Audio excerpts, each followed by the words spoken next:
Welcome to the 11 Warriors show for Friday, November 22nd, 2024. Got Ramsey Nasrallah, Chris Lauterbach on the show for this beautiful Friday in the capital city. Back from Chicago, Chris and I flew up and met some friends and went to the game at Wrigley. Had a pretty good time.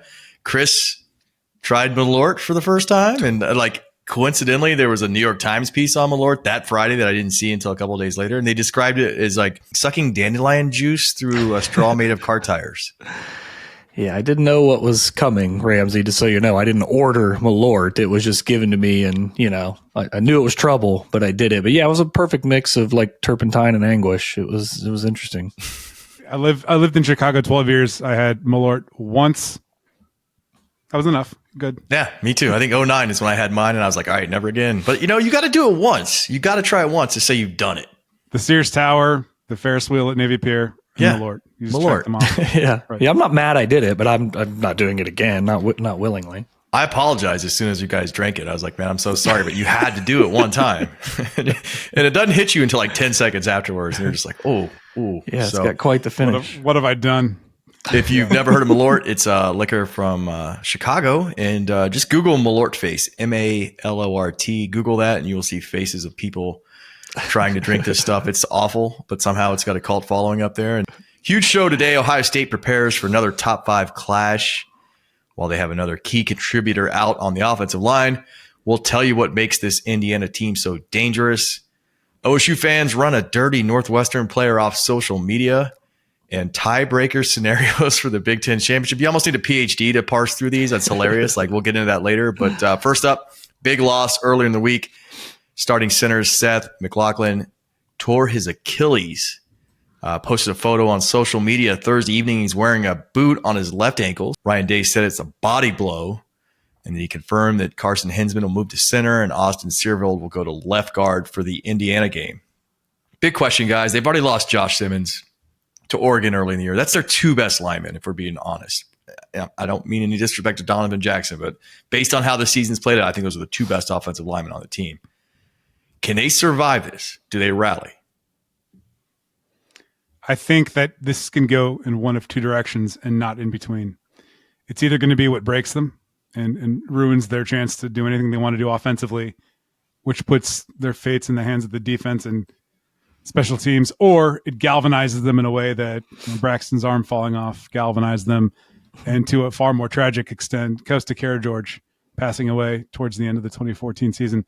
Those 2, not equating them by any stretch, but those 2 events for that team brought them together. No one was beating them after that. And if you lose 40% of your offensive line, your dad, basically, Seth McLaughlin, immediately ingratiated himself into the program and became like a leader before he had ever, gotten around town without a GPS. And then, Simmons is like the success story from the portal that they've had. When you lose those 2 guys, the 2 guys you cannot lose, it goes in 1-2 directions. I don't think they split the difference. Yeah, it'd be interesting to see how they mesh, right? I think it's probably too early to tell. Let's get a game under our belt. No different than what Ohio State had to do when they bumped after they bumped Jackson out, right? You saw the Mahalski experiment and whoa, that's not sustainable. But then they found something that was. So hoping for the best. I think a lot of folks have said, and I agree. I think the interior offensive line depth is better than than what they had on the tackles. So it feels like they might be in a little bit better position to absorb this, but. I think it's probably good enough to get past Indiana and Michigan, and then we'll just have to draw some conclusions the next 2 weeks to see how comfortable we feel moving forward. Yeah, what a story, though, if they can rally. And we'll look back someday and say, man, this team lost 2 NFL draft picks on their offensive line. One is a first-rounder. Let's be real. Simmons is a first-round talent. And just awful timing, man. He was named a semifinalist for the Outland Trophy this week. Did you guys know that he graduated in 2.5 years with a 4.0 at Bama in finance? Yeah. What a dude, man. You he's feel like an for academic. guys. Yeah. Feel for guys like that. And you could see he's very cerebral. Another guy on the team making some waves, CJ Hicks, said a couple weeks ago he wanted to play on the edge. Kind of gave him some of that against Northwestern and got 2 sacks. Jim Knowles said, quote, I think his future is going to include a lot more of that on the edge. You guys like that? Yeah. I think that CJ Hicks is the Pedro Serrano of this team. It's an old Major League movie reference. He can't hit a curveball. He can't hit a breaker. Just give him fastballs, man. let him do that. Let him rush off the edge. Don't overcomplicate it. Let him do what he does. Yeah, I'm not sold he'll play a ton, but clearly his role as a linebacker had, just diminished all season long. So if they found a niche, a specialty they think they can use, hey, great. But I don't know that we're going to see him out there, in a ton of snaps and truly meaningful situations. But I hope if they need to turbocharge some havoc, just send him into our play. Yeah, nice to have that in your back pocket, right? And I guess to be fair too, that Ohio State has definitely been blitzing more ever since the clamoring of, hey, are you ever going to get any pressure on the quarterback? As they started doing some different things there, not just scheme wise, but blitzing as well. I think that's probably brought Hicks into the fold a little bit more. Hopefully it carves out a role for him. I still think it'll be like I said, somewhat of a niche role. I don't think he's going to play a lot of snaps, but if he can be good at this singular thing, then hey, that's great, because he wasn't really making much of an impact before this. Hicks in his third season at OSU, 10 games played this year, 20 tackles, 2.5 TFL, and the 2 sacks at Northwestern. 5-star out of Dayton, man. Ohio State fans were so big on him for so long. I do hope that the move to edge pays off. In that Northwestern game, Jeremiah Smith had a 68-yard catch and run in the third quarter. Astute Buckeye fans watching at home saw the replay, and Northwestern defensive back Robert Fitzgerald twisted Smith's ankle pretty blatantly. Like, it's like right there for the refs to see. It wasn't like hidden. He's got to be a little, if you're going to cheat, you got to be a little better at it. First of all, Robert. Buckeye fans rightfully mad about it. Chased this guy off of social media, basically. He deleted his accounts like a day later. Earlier in the game, I guess he tried to run Smith into the right field wall, and Smith pushed back on that.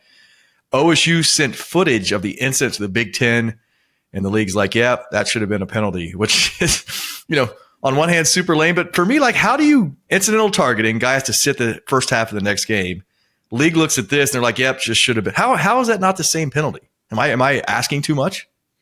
It should be prosecuted with the same kind of scrutiny. If there's a sportsmanship element to this, I mean, what Fitzgerald did was like bottom of the pile, kind of garden variety stuff. There was no pile. It was like right out in the open by the sideline, which, that's supposed to be a school for smart kids. You got caught right away. I think that's the kind of thing, kind of like the spitting incident in Oregon when Iggy got spit on and they tossed that guy. It's the same sort of sphere that we're talking about for sportsmanship. They tossed him. That should have been like, just try to rip a guy's ankle off. He can miss the rest of the game. That's a big miss, especially with, to your point, Jason, the way they stop and slow down games. Be like, did this to the letter of this law that no one understands involve a defenseless player and a was he trajectorying up or down? Or come on, if we're going to spend that much time prosecuting the game, then don't pretend that some things aren't worth prosecuting. That's a big one. Yeah. What if he got hurt? What if he would have successfully turned his ankle around? Then what does the Big Ten office say? Yeah, you know what? There should have been a 15-yarder. Sorry, Ohio State. Yeah. Yeah, that's what I was going to say. What if he did get hurt? What if that would have been worse than potentially some targeting call on someone that's like super questionable, but the recipient of the targeting is not even hurt. That could have been season changing potentially for Ohio State. And didn't this dude, I can't remember if it was earlier or after, like try to run him into the outfield wall basically? He plays early. It was the earlier quarter. Yeah. Yeah, he ran him into like the first base line. It's bricks. Yeah, at some point, if you're reviewing that stuff, there should be some consequences for acting that way on the field. Northwestern's the last team I would have pegged to have a dirty player on it, like to Ramsey's point. But here we are. CFP rankings out earlier this week. Another similar spot for OSU. Still ranked second behind Oregon in the total rankings. Right there in that 5 spot, and projected to play BYU, welcome BYU to the shoe in December, and then get Boise State in the quarters. That 5 spot, man, that's pretty nice. Boise's in bye territory. Georgia's back in the mix. There was some anguish down south last week when they were not in the field. So they're back there. But guys, look at these first round matchups, and we could just freeze this. Like, I still want Ohio State to get the 1 seed. I want to win out, beat Oregon in Indianapolis, get the 1 seed. But like Bama at Notre Dame, Georgia at Penn State, Ole Miss at Indiana. Like, what a dream for Northern schools. Indiana against cold Indiana in Indiana. I need to see that. Essentially. I'm not sure that just looking at the way it was constructed last time, do you want to be number 1 or would you want to be number 5? I mean, playing BYU and Boise State, I feel like Ohio State could beat all-star teams of those 2 games in back-to-back weeks. You play an extra game, but you're basically coasting into the semis, right? Is that what they want, though? You feel like full throttle. You want to – I think about the 2014, the most recent non-tainted Big Ten title run. You get 3 Heisman finalists in succession. and there's something that does to a team. You rise up to that.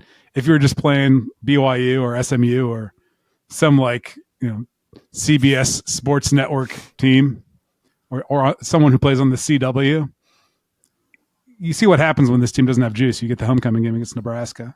Yeah, no, that's a fair point. I think if you're trying to figure out how you piecemeal this offensive line together and things like that, maybe the easier opponents are a way to go. But yeah, whatever. It'd be a good problem to have either way. Yeah, I'm in the boat of let's get that first round bye.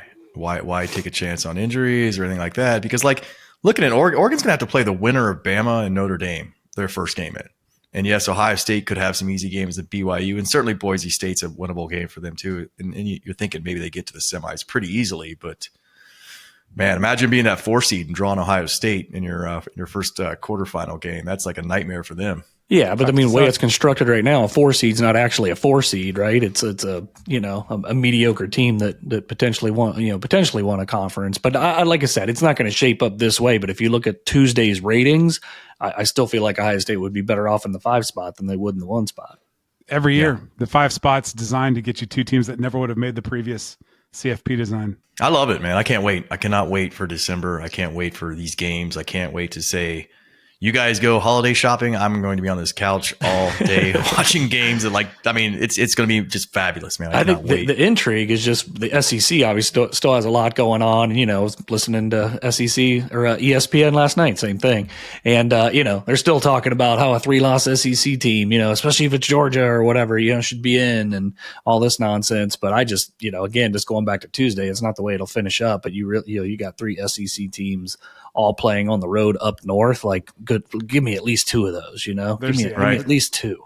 That's setting up. They don't want to play in cold weather. They don't want to play in cold weather. Did you see the Georgia-Tennessee game on Saturday? It was 55 degrees on the field, and they kept doing shots of the players huddled around like heaters. Yeah, 55. We're wearing shorts in Ohio at 55. We're this is all, we were bragging about how awesome November was when it was 55, on a random Tuesday. Big one this weekend, man. Number 5, Indiana Hoosiers, 10-0, 7-0 in the Big Ten.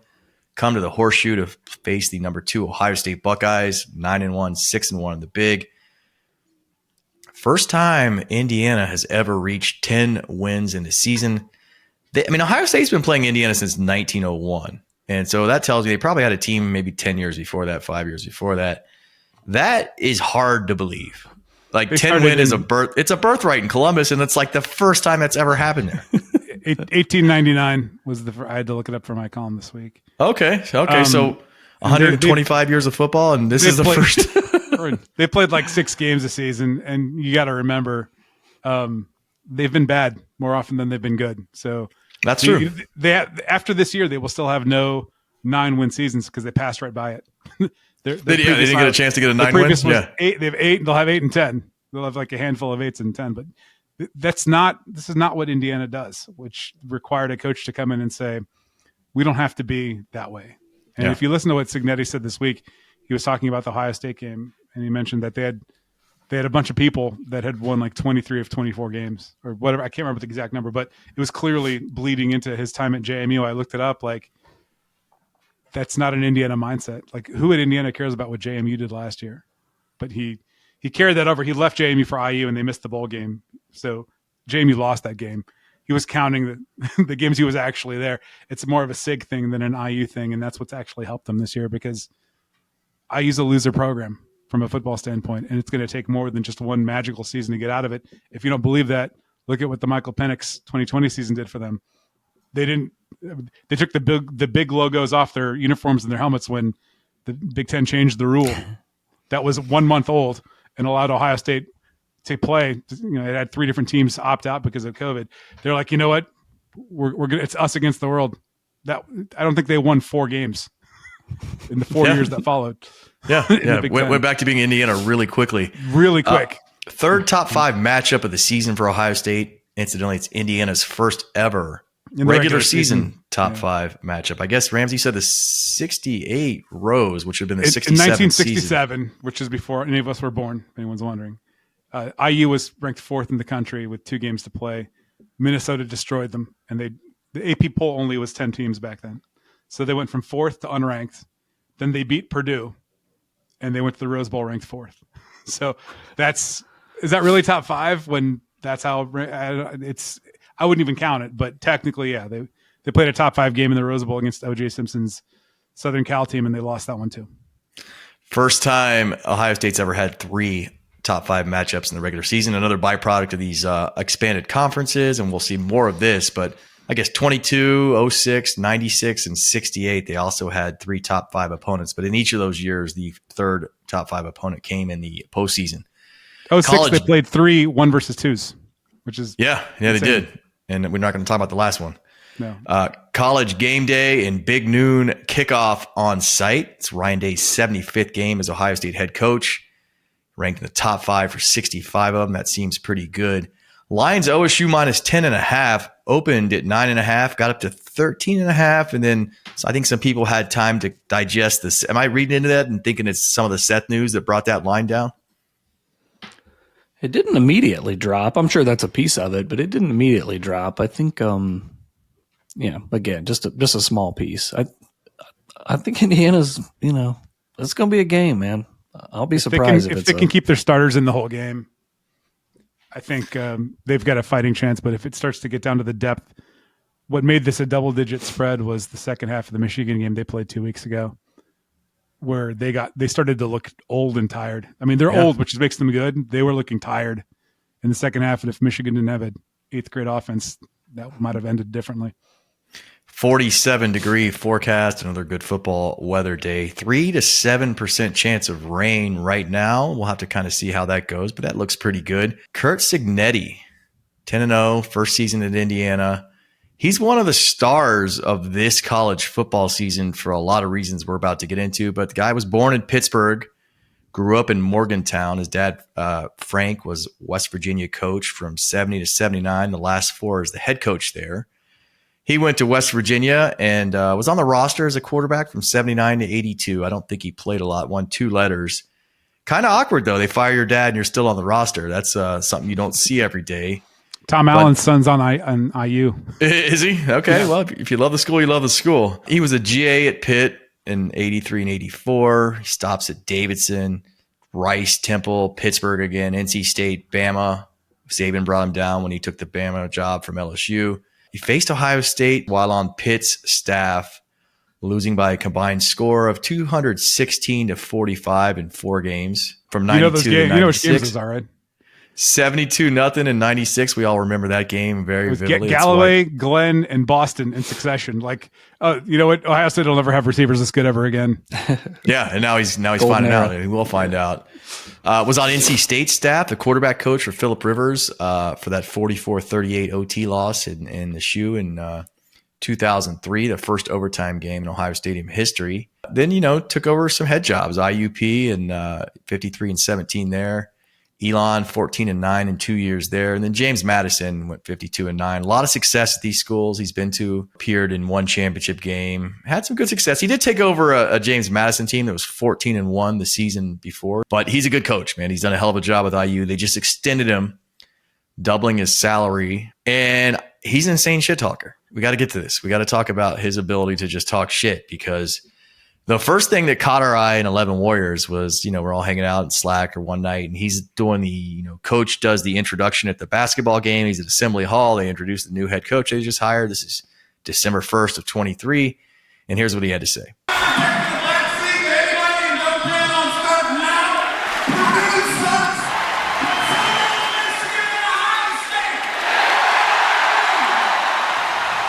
Yeah, when I first saw that, I was like, Why is my team catching strays? Like, Purdue, I get. Yeah, hammer Purdue. Why is my team catching strays? But what a moment for the guy. I don't hate it. I think it's great. Yeah, it was like pep rally stuff, but a sign of things to come. And IU needs that. They do. Need that. They've had a dismal century in revenue sports. Their football team is awful. Like, disclosure, I covered their last bowl win as an IU student in 1993. Wow. It was the Copper Bowl. Copper Bowl. They don't make them like they used to. They don't make it right. They don't do well in they're ranked right now in basketball in the teens, but like it just hasn't been a good century. And so not what they were in hoops, that's for sure. When you have a guy show up and be like, you know what, I don't care. Ohio State sucks, and so did the defending national champions. Awesome. Let's go. Yeah. 3 weeks later, he was at his early signing day. I guess the true national signing day now. Presser, and someone asked him how he gets kids to buy in and come to play for him. And here's what he had to say about that. Well, when you recruit them, how do you sell your vision of your culture? I mean, what's the... Who are you talking about? The high school guys, the transfers? Who? All of the above. I mean, how do you... Is there a... It's pretty simple. I win. Google me. Got kids in Bloomington wearing Google Me shirts right now. Gotta love that. Yeah, I was there a few weeks ago, and they've got the Marlboro design, but with Cignetti. Where Marlboro I saw a picture of that. Those are that when you see the towels at IU games, that's what they're waving. That's incredible. I love it for them. That same month, back in December of 2023, took a visit, drove up to the Big Ten championship game in Indianapolis. Did a studio segment with Dave Revson and the Big Ten Network, and said, quote, "I figured I had to make this trip up here since we'll be playing in this game next year." And Revson was like, "Hey man, are you willing to go on the record with that?" And he said, "I am on the record." So he's got some trash in him. And one more here, this ask about his contract extension last week on Big Noon Kickoff. Here's what he had to say about that. Some people say, well, why would you do that when, this one may open, that one may open, and you're going to be a hot commodity and blah, blah, blah. And the fact of the matter is, we're the emerging superpower in college football. Why would I leave? Just tremendous. More Big Ten teams. You touched on it, Ramsey. Every bottom feeder Big Ten team needs to find a Curt Cignetti as quickly as possible. Yeah, you got to sign up for and believe in something. Otherwise, you hear about how bad you are, and you look in the practice facility, like at IU, and what are you seeing? 2007 Insight Bowl participants. You have to make banners out of whatever you can, and you need someone to be, let's break a window. Let's just think about what another galaxy would look like. Live there, because here sucks. What Cignetti did was he brought over his best players from James Madison, got rid of the guys that he would have thought, these are losers. They're not going to help us become great. We can win 7-8 games with them, but that's not what we're here to do. And just, work in the formula, work in the process, something he learned probably from Nick Saban, because he, there's a reason he's 63 and I'd say this is his first Power 4 job, even though James Madison was in the FBS job. James Madison ascended from FCS while he was there. Right. Otherwise, this would be the first time he's been coaching in the FBS. Bit of fun trivia. Curt Cignetti Jr., Chris, your neighbor in New Albany. I don't know if you've seen him at the Popeyes right out there in New Albany. Yeah, he frequents. I see him over there all the time. You know what? I bet he's having a fun time at work this week, because people there have to know who he is by now. Ohio State leads the series 85-12. So that's 80 wins, 5 losses. It's staggering to read that. I mean, because even the worst teams will win more than that, right? Win streak, Ohio State's won 28 in a row, by far the longest of any conference win streak they have. 29 in a row, I should say. The NCAA says 28 because of some tattoos for merch, but 29 wins in a row.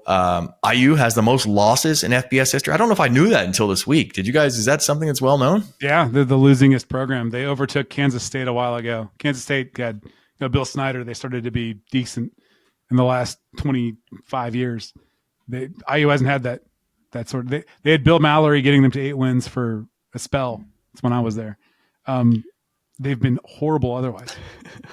Chris, we talked about, this is the first time, IU's had a top 5 matchup in the regular season.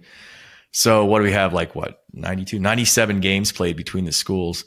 Only the 4th time, and this will be the 98th meeting, that both teams are ranked. That's hard to do. Yeah, it's amazing. I mean, you think back to the games, Ramsey, obviously, with some Indiana roots there, is much closer to it and, maybe tries to remember more about it than we do. But all I remember is the 50-49 game. Other than that, I'm remember the 88 loss or whatever it was. But other than that, it's man, this is, it's just been another game on the schedule.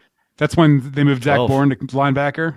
Yeah, from fullback. By the way, a large father in the 11 Warriors forum, who always does a bit of a poem and does a game prediction, chose that game 52-49. He actually picked the score. Oh wow, that's a good one. Yeah, who does that? Last meeting between the schools last season, OSU won 23-3. 2 short Mine Williams touchdowns, a handful of Jaden Fielding field goals. Got a bunch of names I haven't said in a long time. Bucks held IU to 153 total yards. Last time Ohio State didn't win was actually a tie in 1990 in Bloomington, 27-all. Bucks led 27-17 going into the fourth quarter. IU closed that, kicked a field goal with 1:09 left to tie the game. Robert Smith, 16 for 129. Dropped Ohio State to 2-2-1 on a season in which they finished 7. Slow white guys, right? Yeah, pretty much 7-4-1. Last IU win. I do remember this. I remember watching it, like, as I was in middle school, I think at the time. And Indiana 41, Ohio State 7 in 1988 in Bloomington. Anthony Thompson, everyone remembers him, probably the best player they've ever. Is it fair to say he's the best player in Indiana football history? Is that too much of a stretch? I'd go Antoine Randall. Okay, that's fair. Then, another good answer. Then Thompson, Von Dunbar, and then Adewale Agunle. This is not an IU football podcast. I'm sorry. Thompson had 32 for 190 and 4 touchdowns. What jumped out to me on that box score, though, was looking at quarterback Greg Fry's numbers. This dude went 7 of 22 for 101 yards and 4 interceptions. Like, fans would riot. Ryan Day would have to move out of the state if one of his quarterbacks did that right now. Like, that's a quarter. Yeah, Coop's first season at OSU finished that year 4-6-1. Looking at how the Hoosiers got here, Ramsey, you mentioned the transfers. They got 27 guys from the portal. Won every single game except for their most recent one 2 weeks ago against Michigan by 14 or more points. They beat Michigan 20-15 at home. Just obscene numbers along the way. 51 offensive touchdowns, surrendered 16. 4 kickoff returns. I was like, is this a real stat? They've had 4 kickoff returns. I know teams don't return them all these days, but just 4 for the season. Opponents have 33. The biggest mismatch on Saturday is IU special teams against Ohio State. It's like A versus D-. You give IU that much credit? That's how they won the Michigan game. That game was getting very tenuous because of Michigan's depth and the dudes that they have. And it was a punt return that saved IU's ass in the fourth quarter. Big one. Per ESPN's FPI, Indiana, Chris, has the 106th toughest schedule of 134 teams, weakest of any Power 4 team. Here's a list of some teams that have had tougher slates so far: Arkansas State, UAB, FIU, New Mexico State, North Texas, Southern Miss. All those schools have played harder schedules. What do you make, Chris, of what do you take out of their schedule? Because they're beating the tar out of people, but at the same time, they haven't played anyone. Yeah, schedule. They haven't played anyone, but they beat all those teams. What's their strength of record is 6th or something like that. So while their schedule's been weak, they have performed against that schedule, as you would expect, and then some kind of thing. I don't know, man. To me, I feel like it's a dangerous team. I think sleeping on them because of who they played might be pretty dangerous, considering all the guys they brought in. You see Indiana and you think suck, right? But they've got all these guys coming in from these different places. It's not just a bunch of guys that decided to go to Indiana 3 years ago and like foundationally grew. These are pieces that came in that were, brought in to be something now. I don't make much of the schedule. I think we'll see it. We'll see it this weekend, but I'm expecting a game because I think these guys are. I think they're a good team that just hasn't had the chance to play anybody any good yet.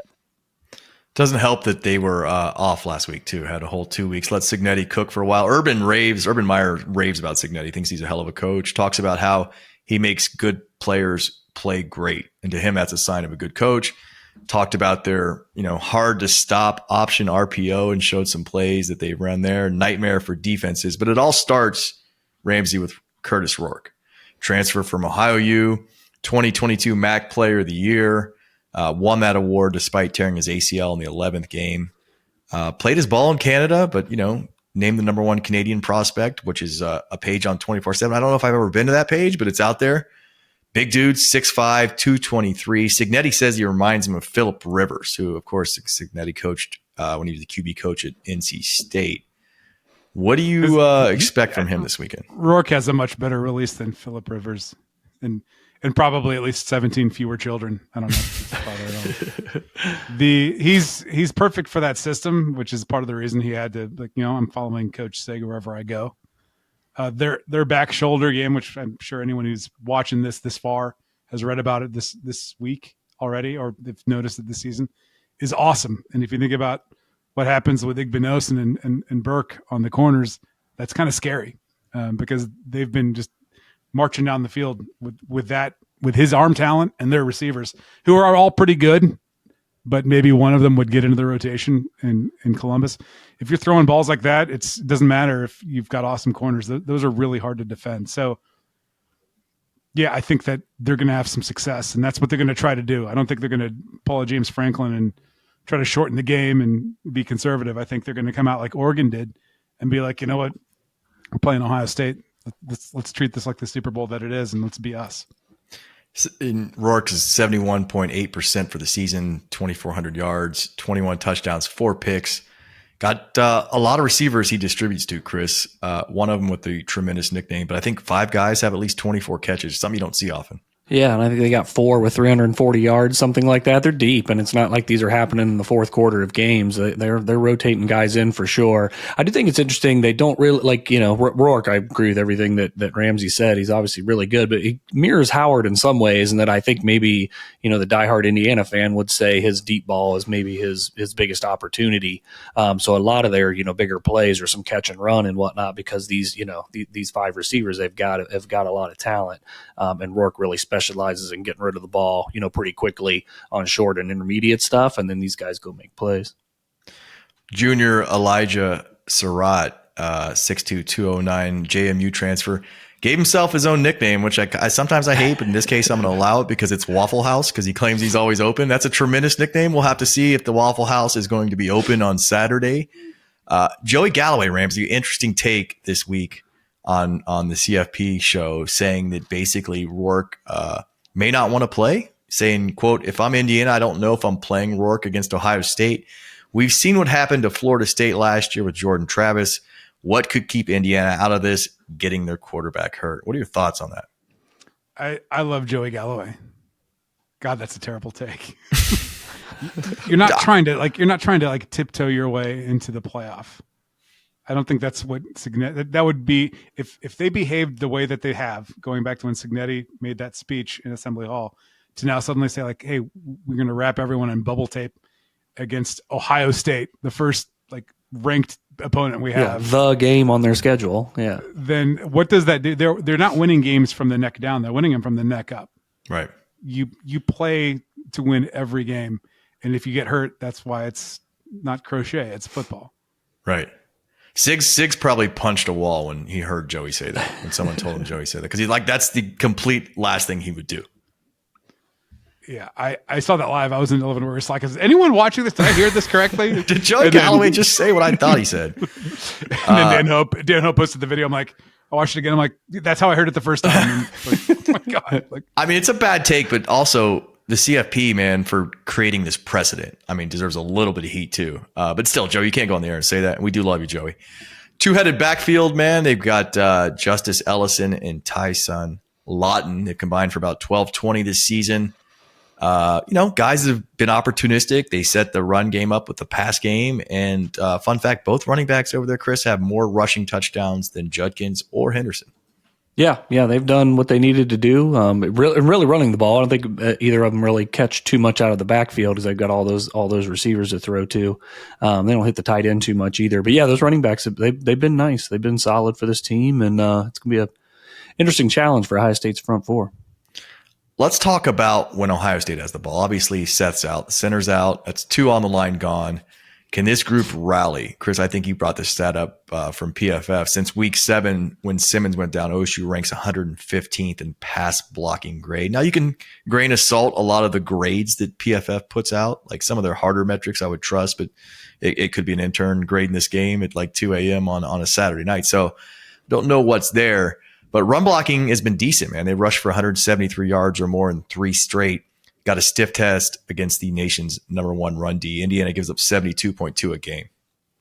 I think some of that pressure that Howard has faced is maybe a little bit of a blessing in disguise to, get rid of the ball even faster. Because if you're going to win playoff games, you're not going to have as much time to throw as you did against whoever, Western Michigan or interesting. whoever, right? So I think from that standpoint, knowing what Howard, like the one knock is he's going to have that crazy, bumbling kind of play, or a terrible throw, or or lose the ball kind of thing. So I'm hoping that some of that pressure he's faced the last couple weeks will be something that helps prepare him. Because one thing interesting about Indiana, when you look at all their like havoc stats and whatnot, like I think they're leading the conference in tackles for loss and sacks and all this other stuff, but they don't blitz a ton to do it. I mean, that's really been their front four creating that noise, and particularly off the edge. Like we talk about Ohio State, potentially how is the retooled middle going to perform? But Donovan Jackson's got another task on his hands as well. But back to it, I think maybe some of that pressure that Ohio State has faced over the last couple weeks, maybe that will prove to be a good thing as well. Howard navigates what I think will probably be some pressure on Saturday. That's a cool insight. I didn't think of that, and that's a really cool insight. Ramsey, speaking of Howard, another game, another top 5 matchup for the guy. What are the keys for Will Howard this weekend? I think he's just got to let the game come to him, which is a total cliche. The Abdul Carter of Indiana's defense is Kamara on the edge. He'll go up against Donovan Jackson. He's probably a step below Abdul Carter, which means he's still really good. I think what Will Howard needs to do is what he did against Northwestern, which was there was nothing timid about what he did. He didn't have a bad will moment. Like we always, when we're watching the games, he gets through them. Like there's a pick six at Penn State, and then he is like the heady leader you want him to be. He got to Wrigley last week and just played like good Will Howard football the whole time. I think he can do that again. I think that he will do that again. And I think the key is going to be the fact that Carson Hinsman started 12 games at center, and now he's back in his old position after playing really well at guard and really becoming close with McLaughlin, who was like kind of helped him with his game like a coach in the line. The seam route, the seam pass that he threw to G. Scott last week was beautiful. The best throw I've seen from an Ohio State quarterback since C.J. Stroud hit Jackson Smith and Jigba in Bloomington a couple of years ago. He just dropped it in between 4 Indiana defensive backs. And I think that he's going to come out and be like, you know what, IU's going to be throwing everything at us. We're going to throw everything at them. We're not going to play scared. We're Ohio State and they're Indiana. So I love that mindset. He'll be the face of that. Love that. Mikhail Kamara, the number 6 defensive end for Indiana. Keep an eye on him. 9.5 sacks, leads the Big Ten. I've liked Will because he's been really good lately. 80% or more completion percentage in 4 of his last 6. PFF has him graded as the highest rated quarterback in the second half of games this season. Again, grain of salt, PFF, but he's been good, man. And if I look at his trajectory, spring camp, all the guys on 11 Warriors staff that were going to practice were like, man, this dude can't throw.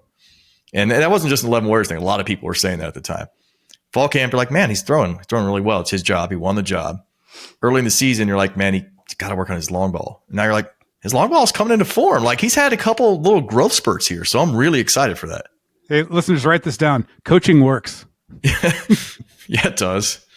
And scheming and maybe it's one and the same. I think coaching, Days talked about his footwork and timing his feet, his footwork with the his drop with when receivers are breaking and all that kind of stuff. But I think it just goes back to Chip as well.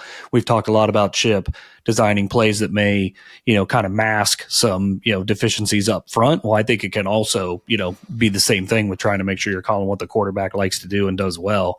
And I think it's just another one of those things where Kelly has proved to be a huge add to the staff. Looking at some intangibles for this one, man. Hoosiers are extremely well coached. Touched on that earlier. Urban loves what they've done. Meyer claims they're the best perimeter blocking team of any team he's seen this season.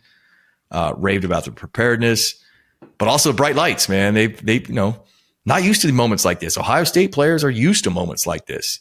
You talk about these JMU guys playing in small stadiums. The Hoosiers this season have only played in front of more than 54K one time, and that was 68,000 when they went to Michigan State.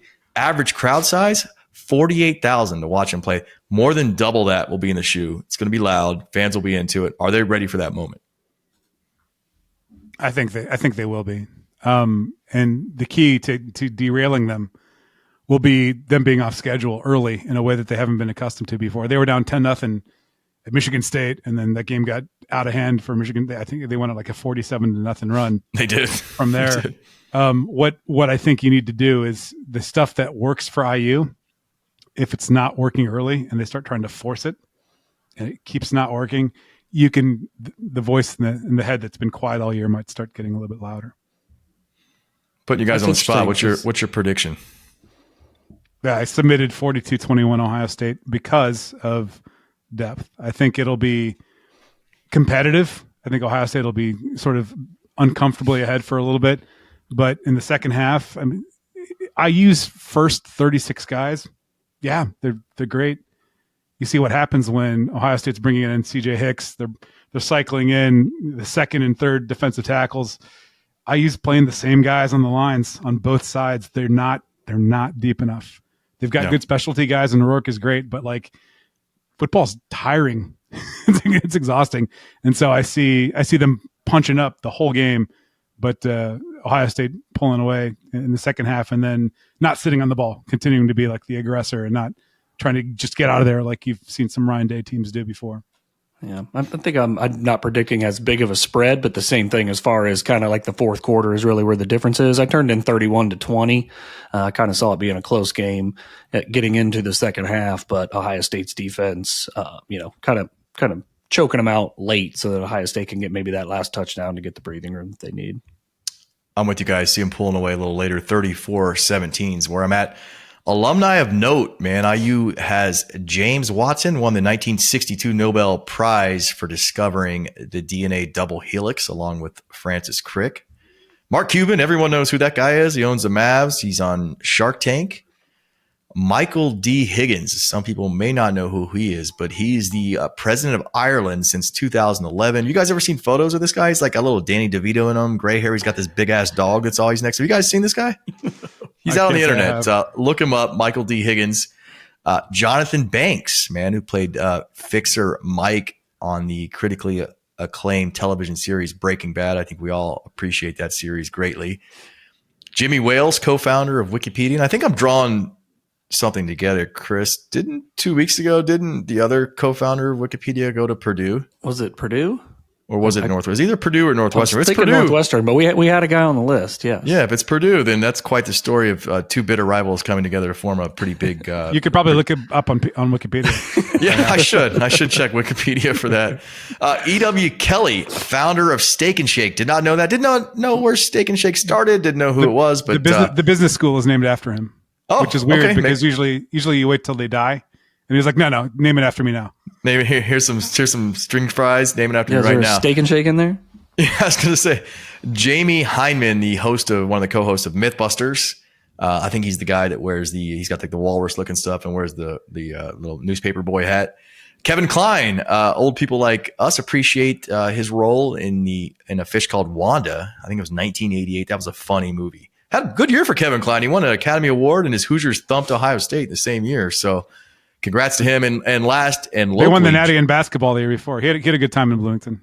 I bet, man. Jay Schottenstein, CEO of Schottenstein Stores, Columbus native, went to Indiana as well. Any others you want to name, Jason?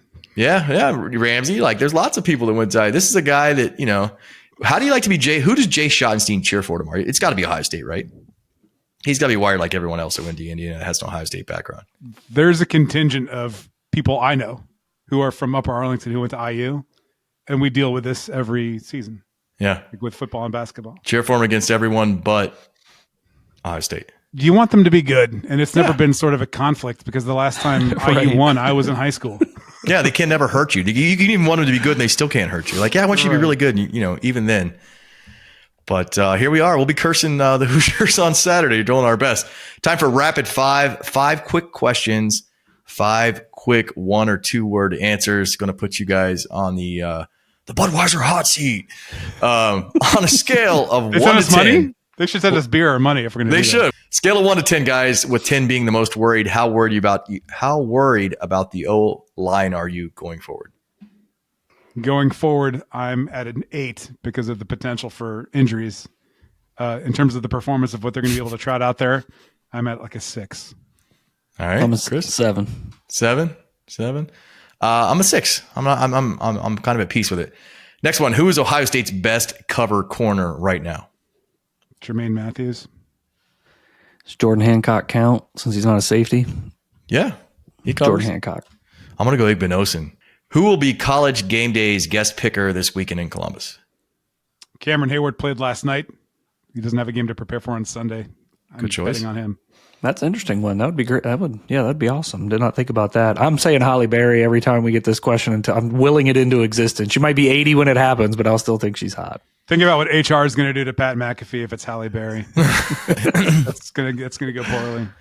Is Curt Cignetti still at Indiana in 5 years? Yes. It's an emerging superpower. It has to be yes. Good answers. Last one. Who was your first TV or movie star crush as a kid? It's going to have to be Kimberly, Dana Plato, R.I.P. from Different Strokes. Wow. All right. Chris? Alyssa Milano, who's the boss? Ooh, that's a good one. That's a good one even today. But I remember having a picture of her. her in my Trapper Keeper, and my No way, did you? girlfriend was like super pissed off about it. Hey, listeners, guess our ages within 1 year. Hey, mine will be another tell. Mine was Winnie Cooper from the Wonder Years, and you I go. couldn't wait to watch the Wonder Years. So yeah, we're very old men talking about like. cut off these our might as well legs be and- photos. We'll send photos of our crushes. They'll be in black and white, basically, but celebrating the victory in Europe. But get into some Big Ten news. The conference had to basically come out Tuesday and clarify that Oregon definitively clinched a spot in the Big Ten Tuesday. Like the game, they played their last game Saturday. All the games are played Saturday. They were crunching the numbers, man. I guess. I mean, like these tiebreaker scenarios are insane. Were the conferences too busy? I think they were dealing with expansion, CFP expansion, and the House settlement paying players to even like, did they just give an intern like, hey, you got 20 minutes to figure out our tiebreaker scenarios? Because the SEC is a wild one too. I have a hot take on this. Think about the 2020 season, which we referenced earlier, because IU had a good year. They met the threshold for wins, and Ohio State didn't because Northwestern, Maryland, and Michigan didn't play them, and they didn't have the threshold. They made a rule that was based on nothing. Yeah. And then they're like, you know what? That was a dumb rule. The team we're leaving out was up 35-7 in the fourth quarter against the team that we would have to let in. They let Ohio State in. I think the Big Ten office, pencil pushers, administrators, look, man, I work in an office too. You're uninspired. I think you're just lazy and mediocre at your jobs. This didn't take very long to figure out. It's not quantum math. It really isn't. You're looking at 2 weeks of football games. Who's going to win? Oregon's undefeated. They're on a bye this week. Uncomplicated. Here's some scenarios. If OSU, Indiana, and Penn State all finish 8-1, OSU, Ohio State goes. Yeah, They would have and beaten then both of them. Some unlikely ones, man. I guess if OSU, Oregon, and Penn State finish 8-1, Indiana finishes 7-2. You got to count on Purdue beating Indiana next week, which I don't think is going to happen in a billion That's years. So impossible. We're going to throw that out. OSU, Indiana, Oregon finish 8-1. Penn State finishes 7-2. OSU gets in as well with that. It's possible. Minnesota, has got a little punch in them. That game, Penn State has to travel to Minnesota for that game. I'm sure it'll be cold and not fun. And then if all four teams finish 8-1, again, not likely because Purdue is not going to beat Indiana, but OSU would make it, I believe, is the home team in that scenario because they would have the highest cumulative win percentage of all conference opponents, and that's what we're doing these days. So now there's a few ways to get in, but the easiest way to get in is to beat Indiana and Michigan. Just let it sort itself out. Looking at those games this weekend, what are some games or what is a game that each of you have your eyes on? I'm interested to see what Michigan does with a week off against the Northwestern team we saw last week, because that's Northwestern is like a childish version of what I think Michigan's going to try to do: slow down the game, just get third down chains moving, and then be annoying. That's what they did successfully against IU. They lost 20-15 because IU just outgunned, but still better. I want to see what they do the week before. Yeah, 10.5-point favorites in that one. It's in Ann Arbor.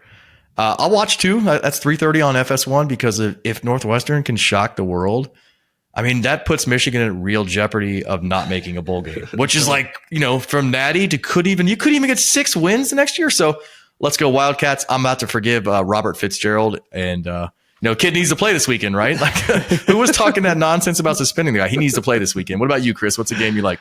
I'll probably keep an eye on Wisconsin and Nebraska. I think Wisconsin really surprised me last week. We obviously watched that game in a bar in Chicago, and I didn't expect it would be something we'd be keeping an eye on as late as we did in the contest. What we did, so yeah, can they back that up? I mean, we all want Fickle to do well, obviously, and it's been a little bit of a slog this year. It's gotten better as of late, but you don't want to give one away on the road at Nebraska.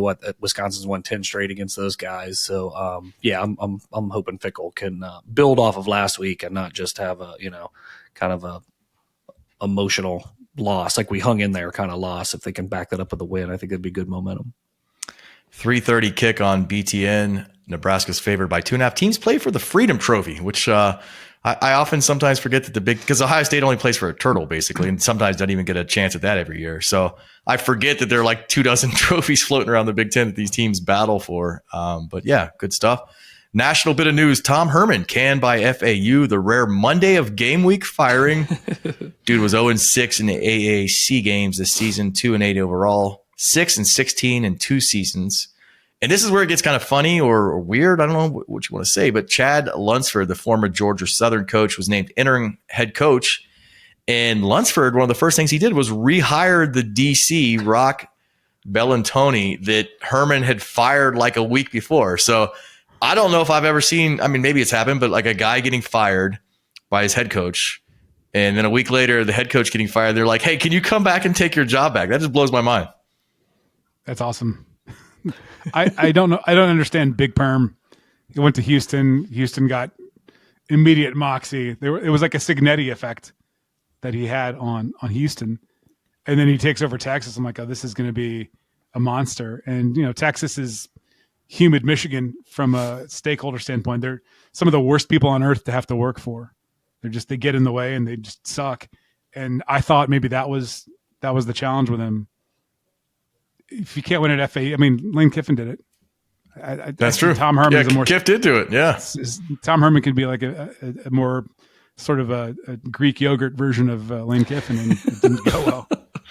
Chris, the Athletics' Chris Vanini points out a very wild reassignment clause in FAU coaching contracts. I guess when Willie Taggart was fired by FAU, he was reassigned. Like, you don't just get fired, you get reassigned to facilities management. Like, Willie's rolling by on the lawnmower, cutting the golf course down. Like, how does that work? But I think it'd be funnier to put him in charge of, some super high level math or he's a physics professor for a week. He's like, I don't know what I'm doing. Well, he's Mensa, man. He probably figured it out, right? If anyone can do it, gotta figure it's him. Yeah.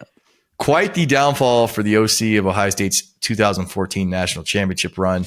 Gonna have to watch, though, because Luke Fickell just fired his offensive coordinator in Wisconsin, man. Let Phil Longo go last week. And, guys coach together. I don't know what their relationship is, if they like each other, if they get along well, but certainly a school to keep an eye on for Tom Herman, and maybe just one of those guys that's really good in that role and not a head coach, but, really, really, really good as an OC. He's been good up north everywhere. He's good at Iowa State. Yeah.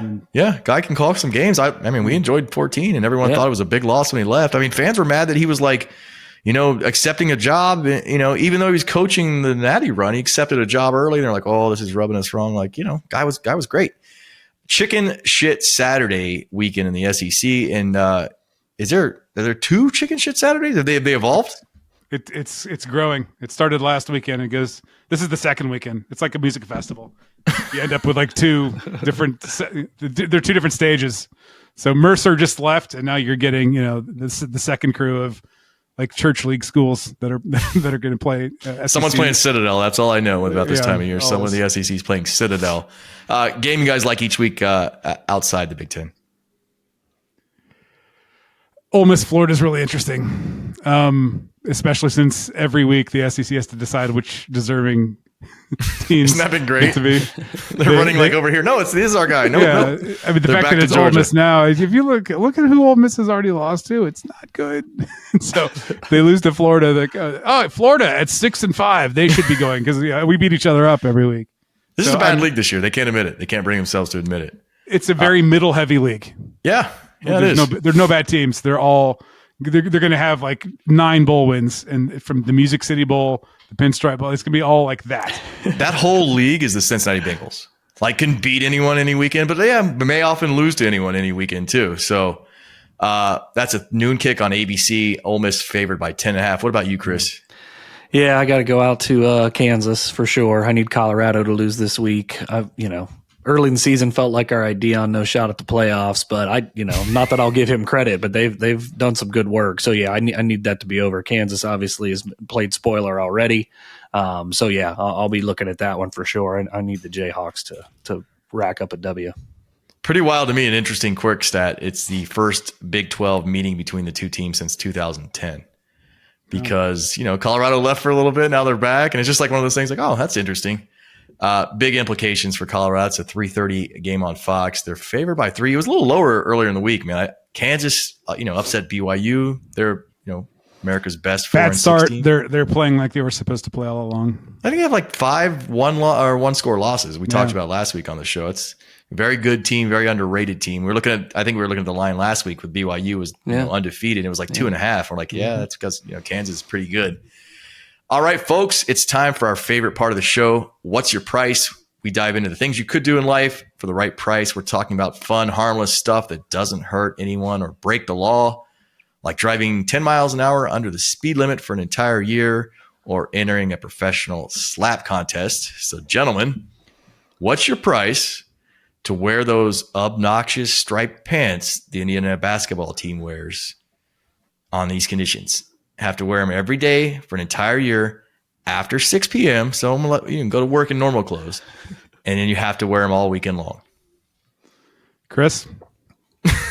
I feel like Ramsey would do it for free, so he wants to see where I'm at. He's wearing them right. Stand up, Ramsey. Are you wearing it? Are they in the room right now? I'm wearing something far more embarrassing right now. That's right. IU would smoke the Browns. Just kidding. I would do it for free. I covered IU football and basketball. You wear those for free for an entire year? I think they're awesome. Oh my goodness! When you're covering an IU road basketball game, when they had Bob Knight, a guy kind of lumbering out onto the court with a red sweater, and his team, like 9 white guys, 5 black guys, no one looks like they're Shaq.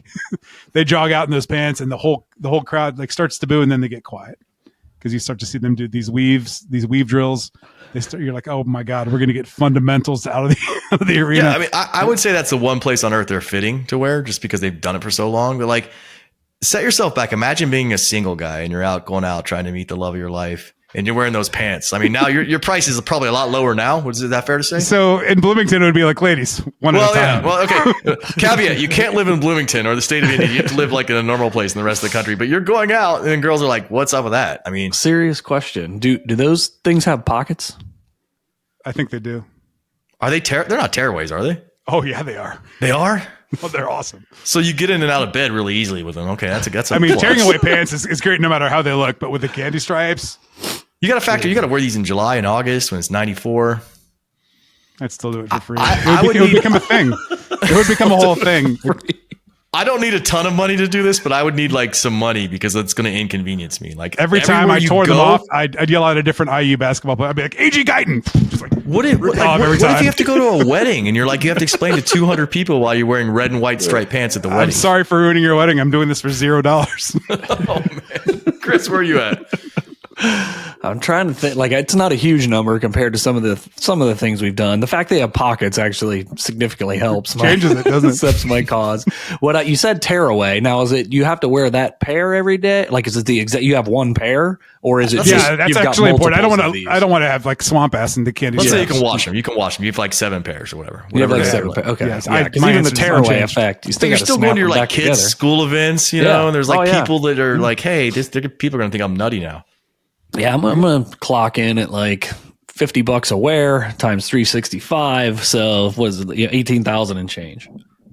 18 grand to wear the same pair of pants for a year. Yeah. Like the summer, like you're everywhere you go. Ramsey, to his credit, can romanticize anything, and these candy stripes, like he loves them so much that I just have no vanity. Not being practical. I don't even care. Like, I mean, again, it helps that we're all 3 married. Because as a single guy, my price would be double or triple. Because like you'd have no chance. Oh, see, this is harder as a married guy. My wife would be like, "What are you doing? You got to change these." I got you a pair too, honey. Yeah, you got 7. 18 is where you're at. I'm gonna need 25, man. Like I mean, people just like you You know how like there's that scene when that guy in I'm Gonna Get You Sucker gets out of prison and he's wearing those platform shoes with the fish in them. And he's walking down the street, the glass heels, and people are all going like this and talking about him. And he can kind of hear that dude's him. awesome. Yeah, it's Fly Guy, right? He knows what's going on. He knows everyone's talking about him. He's getting more nervous as he walks, and then the glass breaks. Like that's how your whole life's going to be for a year, basically. You're like, man, I know those people over there are talking shit about me. There's nothing I can do about it. We went an hour before the first "I'm going to get you, sucker" reference. Should have more of those. Dirty mother! Don't say that. Should have more of those. So 25 for me, 18 and change for Chris, and then Ramsey for free. You know what I do for charity? Okay. I was going to say, because we always joke on this segment that if the amount's low enough, we'll make it happen in real life. So we can get some of those. Like, we always want to catch like one of, someone's like, oh, I'll do that for $100. Like, yeah, we got $100. we can make whatever that happen. Yeah, I do it for charity, but nominal fee. Those pants are comfortable, man. I'm all about comfort. All right. Fair enough. Hey, had a blast today. Thanks so much for joining us. Big one this weekend. Are we forgetting anything? Ready for kickoff. Ready for kickoff? I beat another the top Hoosiers. 5 banger. Yeah, let's do it. Got a noon banger. Again, had a blast. Thanks for joining us. As always, be good to each other. Take care of each other. Go Bucks.